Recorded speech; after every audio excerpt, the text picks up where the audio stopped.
Cowboys dominated as expected. Deron Bland had a pick six. I'm not going to say I'm going to blame Jonathan Mingo on that, but No. there is a certain subtlety when you're evaluating receivers.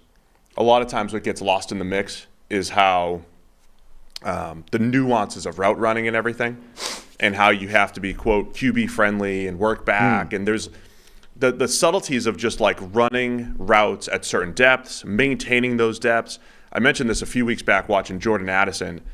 Jordan Addison, when he runs an out route, he's angling it back toward the quarterback a little bit more. Like if you run it exactly as it is on the chalkboard, a lot of times you're leaving room for the DB to cut you off. And Mingo doesn't seem to have those subtleties, whereas a guy like Jordan Addison kind of does. So like when we're looking at Mingo as this other option that's going to emerge here for the Panthers, there's a reason why it's just Adam Thielen right now. You don't have these other receivers. Mingo's not there yet. You don't have these other receivers for the Panthers who know how to get open and are QB friendly in how they run routes. Yeah, I mean, I've made this point to you over the last couple of weeks. He's starting to remind me of Tyler Johnson, the Minnesota college wide receiver who was drafted by the Bucs. I don't even know where he is now, somewhere in the NFL still. But when you watch him, like he was the kind of guy where a lot of fans were always clamoring for him to get more involvement. Like, he's a great player. In college, he was amazing. Like, he's got ability. Give him the ball more.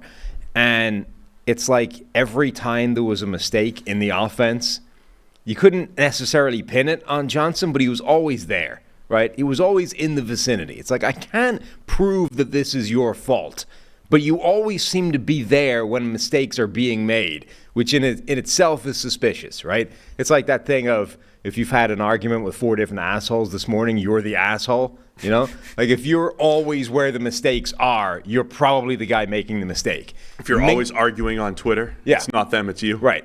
Mingo is reaching that level at the moment where it's like, I can't pin all of these on you, but it is immediately suspicious that you are always there when these mistakes are occurring. So, yeah, and I don't know if that's a thing that you fix.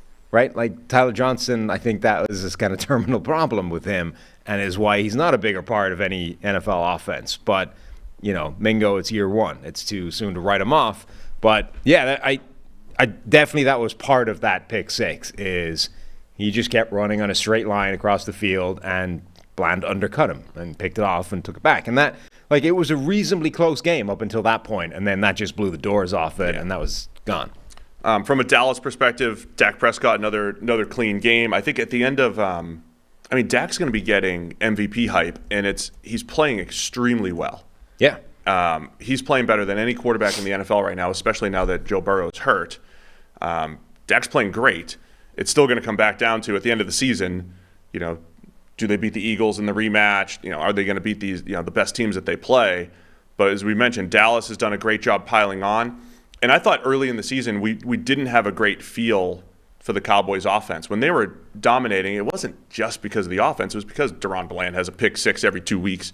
And their pass rush is relentless, and they always turn the ball over. But now it's the offense, right? They're spreading the ball around. They're getting everybody involved. It's not just CeeDee Lamb. Dak has thrown. It does seem like when they get into the high red zone, they're throwing that seam route this year quite a bit. It's like another really nice throw and catch. Yeah. I remember four or five of them already this season where Dak is throwing a seam from about the 18, 20, 22-yard line.